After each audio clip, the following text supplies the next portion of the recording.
باہر نکل کر ان کا منظر دیکھ سکتے ہو کہ کون جلسہ سن رہا ہے اور کون مارکیٹ گھوم رہا ہے، کون میلہ کے اندر ٹہل رہی ہے اور کون جلیبی خرید رہی ہے اور کون چوڑیاں خرید رہی ہے۔ اور آپ کسی جلسے میں ایسے نوجوانوں کو بھی دیکھو گے جو جلسے سے دور فون پر موبائل پر بات کر کے ملنے کا جگہ اور وقت بھی متعین کر کے آئے ہیں، اور آج جا کر دیکھ لو باہر تو ایسا لگے گا آپ کو جیسے کتیا کے پیچھے 10 کتے لگے ہوئے۔ مولوی جرجیس بدنام ہے کہ مثال کھری دیتا ہے۔ میں نے اس گھومنے والی لڑکی کو کتیا کہا ہے اور اس کے پیچھے گھومنے والوں کو کتا کہا ہے۔ تمہیں جو کرنا ہو کر لو، میرا چاہو کیا کرو گے، کہا ہے میں نے، اور اپنے جملے واپس لینے کے لیے میں تیار نہیں ہوں۔ اگر تمہیں اپنی بیٹیوں کو کتیا صفت ہونے سے بچانا ہے تو ان کی نگرانی کرو، اور تمہیں کتا بننے سے رکنا ہے تو ان کا پیچھا کرنا چھوڑو۔ کہوں گا میں، اور اللہ کی قسم اپنے جملوں پر ہمیں کوئی پچھتاوا نہیں ہے، کوئی فکر نہیں ہے کہ کون کیا سوچے گا میرے بارے میں۔ ہر انسان اپنی سوچ میں آزاد ہے، سوچ میں بھی آزاد ہے، سوچ سکتا ہے جو کچھ سوچنا ہو اس کو۔ ایک طرف حال یہ ہے کہ لوگ قرآن و حدیث سننے کے لیے بے چین ہیں، چینل والوں سے لڑنے کے لیے تیار ہیں، تو دوسری طرف یہ منظر بھی ہے، ہمیں اپنی سوچ بدلنا پڑے گی۔ اسلام کے نیم اور قانون کو پوری طریقے سے فالو کرنا پڑے گا، چاہے ہماری سمجھ میں آئے یا نہ آئے۔ ہمیں اسلام کے اندر پورا کا پورا داخل ہونا پڑے گا۔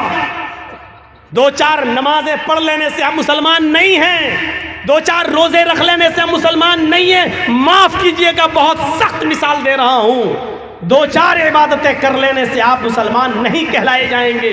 کل کی تقریر میں کہا، آج بھی کہہ رہا ہوں، 2-4 عبادتیں کر لینے سے آپ مسلمان نہیں ہوں گے۔ یہ کھمبا ہے، مان لیجئے بجلی کا ایک پول لگا ہوا ہے، مان لیجئے کوئی کھمبا لگا ہوا ہے، اور اسی کھمبے کے پاس آم کا ایک پیڑ لگا ہوا ہے۔ سخت ہوا چلتی ہے، سخت آندھی آتی ہے، اور اس تیز ہوا سے آم کے چند پتے ٹوٹ کر اس بلی پہ لٹک جاتے ہیں، چپک جاتے ہیں، یا بجلی کے کھمبے سے چپک جاتے ہیں۔ ہوا چلی، آم کے پتے ٹوٹے، اس پیڑ سے پتے ٹوٹ کر بجلی کے کھمبے پر لگ گئے، تو آپ اس بجلی کے کھمبے کو کیا کہو گے؟ آم کا پیڑ نہیں کہو گے۔ مولانا جرجیس کہتا ہے کہ وہ آم کا پیڑ ہے، آپ کہو گے کیسے؟ دیکھیے آم کے پتے لگے ہوئے اس پر، آپ کہو گے صاحب آم کے پتے صرف اوپر لگے ہیں، اس کی جڑ تو آم کی نہیں ہے، وہ بجلی کا کھمبا ہی رہے گا۔ نہیں، میں کہہ رہا ہوں آم کا پیڑ ہے، اس لیے کہ آم کے پیڑ پر پتے لگتے ہیں، بجلی کے کھمبے پر بھی پتے لگے ہیں۔ آپ کہیں گے مولوی جرجیس پاگل ہو گیا ہے، رانچی لے جاؤ، اس کا علاج کراؤ۔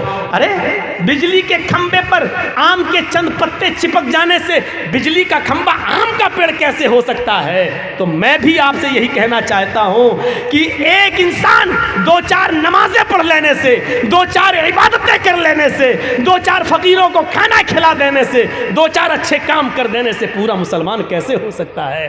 جب بجلی کا کھمبا آم کے چند پتوں کی وجہ سے آم کا پیڑ نہیں ہو سکتا ہے، آم کا پیڑ تبھی ہوگا جب اس کی بنیاد، اس کی جڑ بھی آم کی ہو، اس کا تنا بھی آم کا ہو، اس کی شاخائیں آم کی ہوں، اس کے پتے بھی آم کے ہوں، اور اس آم کے پیڑ میں آم کا پھل بھی لگ رہا ہو، تب آپ اس کو آم کا پیڑ کہیں گے۔